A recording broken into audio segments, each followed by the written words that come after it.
به دست و از دست. وقتی به دست نیاوری از دست هم نمیدهی.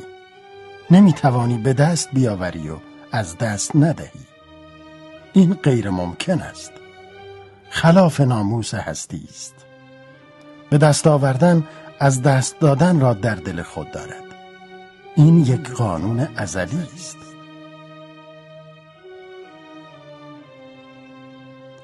برای این که از دست ندهی، وسوسه تملک و تصاحب را از خود دور کن.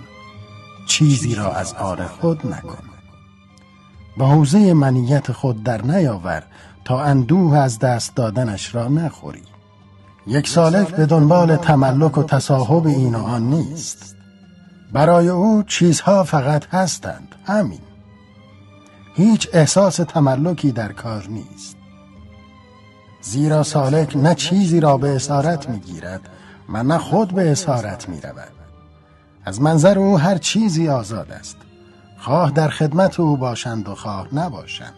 دقیقاً از همین روست که تمام پدیده ها در خدمت اویند. او همه را آزاد می کند. او رهاننده است. با این حال هر چیزی در خدمت اوست بیان که بخواهد.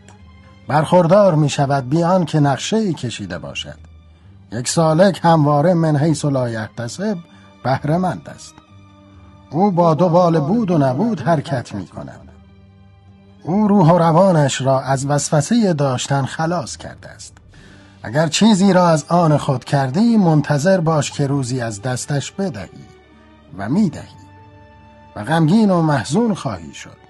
مگذار چیزی به وجودت قفل شود. مگذار روح و جانت وابسته گردد. خوب و بد فرقی ندارند. روانا رهایشان کن. آنگاه میخواهند باشند، میخواهند نباشند. اشیا و اشخاص را اسیر نکن. برایشان دام و تله پهن نکن. مهر تملک بر آنها نزن. وابستهشان نکن. وابستهشان نشو. آزادی خدادادشان را نگیر. و آنگاه است که تمامی هستی عاشقانه در خدمت تو خواهد بود و در هر عالمی که باشی تو را یاری خواهد نمود. و این کار هستی از سر عشق است و از سر وظیفه نیست.